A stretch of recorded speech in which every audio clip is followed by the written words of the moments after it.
നമസ്കാരം. എല്ലാ പ്രേക്ഷകർക്കും പുതിയൊരു വീഡിയോയിലേക്ക് സ്വാഗതം. സാധാരണ എൻ്റെ വീഡിയോയിൽ കൂടി നിങ്ങൾക്ക് കണ്ടുപരിചയമുള്ളത് പ്രത്യേകിച്ചും പാസഞ്ചർ വെഹിക്കിൾസിനെയാണ് നിങ്ങൾക്ക് കണ്ടുപരിചയം ഉണ്ടാകുക. ഞാനെപ്പോഴും സ്വകാര്യ വാഹനങ്ങളെയാണ് ഇതുവരെ നിങ്ങളിലേക്ക് അവതരിപ്പിച്ചെങ്കിൽ ഇന്ന് ഞാൻ വളരെ വ്യത്യസ്തമായ ഒരു വാഹനത്തെയാണ് നിങ്ങളിലേക്ക് ഇന്ന് പ്രസന്റ് ചെയ്യുന്നത്.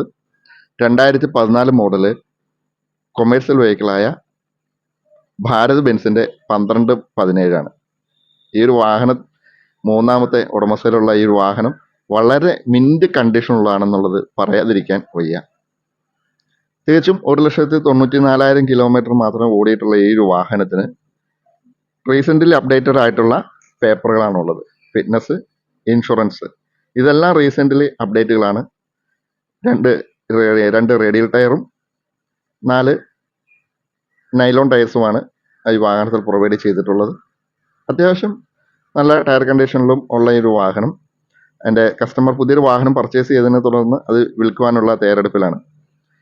ഈ ഒരു വാഹനം ഇന്നും ഭാരത് ബെൻസിൻ്റെ കമ്പനി സർവീസിൽ വരുന്ന ഒരു വാഹനമാണത്.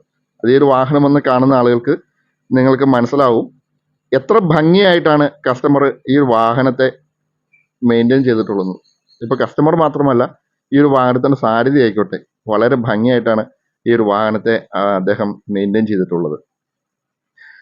ശരാശരി ഒരു 30 കിലോമീറ്റർ മാത്രമേ ഈ ഒരു വാഹനത്തിന് ഉപയോഗമുള്ളൂ. അതും ആഴ്ചയിൽ ഒരു 3-4 ദിവസം മാത്രം.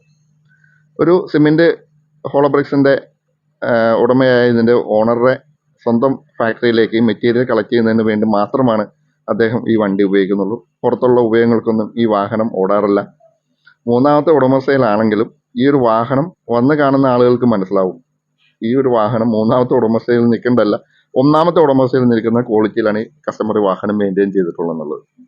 നമ്മൾ ഓണർഷിപ്പിലല്ല ചിലപ്പോൾ കാര്യം എന്നുള്ളത് യാദൃശ്യമായിട്ടെന്ന് നമുക്ക് തോന്നാം. കാരണം ഇതിനു മുമ്പും ഇതിൻ്റെ ക്വാളിറ്റി കണ്ടതുകൊണ്ടാണ് ഇദ്ദേഹവും ഇതുപോലെ തന്നെ യൂസ് ഉള്ള ഒരാളിൽ നിന്നാണ് ഈ ഒരു വാഹനം വാങ്ങിയിട്ടുള്ളത്. അപ്പോൾ അതേ ക്വാളിറ്റി തന്നെ. കാരണം നമുക്കറിയാം സാധാരണ കട്ടക്കളത്തിലൊക്കെ സിമെന്റ് ഹോളോബ്രിക്സ് കമ്പനിയിലേക്ക് ഓടുന്ന വാഹനം അങ്ങനെ പൊതുവെ അലഞ്ഞു ഓടുന്നതോ അങ്ങനെയുള്ള പൊതുവെ വലിയ വിഷയങ്ങളുള്ളതോ അതിൻ്റെ പെട്ടികൾക്കോ കാര്യങ്ങൾക്കൊന്നും വലിയ വിഷയങ്ങളൊന്നും പൊതുവെ കാണാറില്ല. കാരണം അതിൻ്റെ ഓട്ടം വളരെ പരിമിതമായ ഓട്ടമായിരിക്കും, വളരെ കെയർഫുള്ളി ആയിരിക്കും. അങ്ങനെ ഭയങ്കരമായിട്ട് കാലുകൊടുത്തോ അങ്ങനെ എവിടെയെങ്കിലും കൊണ്ടിട്ടോ അങ്ങനെ വലിയ വിഷയങ്ങളൊന്നും ആ വാഹനത്തിൽ ഉണ്ടാകത്തില്ല. അതിൻ്റെ ഡിഫറൻഷ്യൽ ആയിക്കോട്ടെ, ഗിയർ ബോക്സ് ആയിക്കോട്ടെ, നമ്മൾ അമിതമായ ഓവർലോഡ് കൊടുക്കേണ്ട, നമ്മൾ അമിതമായി പണിയെടുപ്പിക്കേണ്ട ഒരു സാഹചര്യം അത്തരം വാഹനങ്ങൾക്ക് പൊതുവെ കുറവായിരിക്കും. അതുകൊണ്ട് ഇനി മേടിക്കുന്ന ഒരു കസ്റ്റമർക്ക് തീർച്ചയായും വളരെ വർത്തായ ഒരു വാഹനമായിരിക്കും. നമ്മളൊരു വാഹനം നമ്മുടെ കയ്യിലോട്ട് കിട്ടുമ്പോൾ അത്യാവശ്യം നല്ലൊരു കണ്ടീഷനാണെങ്കിൽ നമ്മുടെ പോക്കറ്റ് കീറാതെ ആ വാഹനം തീർച്ചയായും നമുക്ക് പൈസ തരും.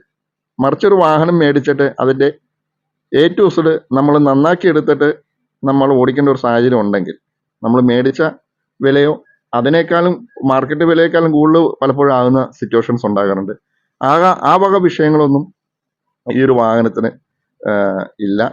നല്ല രീതിയിൽ നമുക്ക് തീർച്ചയായും പരിഗണിക്കാം. അപ്പോൾ നിങ്ങൾക്ക് ഈ വാഹനം മേടിക്കുവാൻ താല്പര്യമുള്ള ആളുകൾ എൻ്റെ മൊബൈൽ നമ്പറിലോ വാട്സപ്പിലോ എന്നെ കോൺടാക്റ്റ് ചെയ്യുക.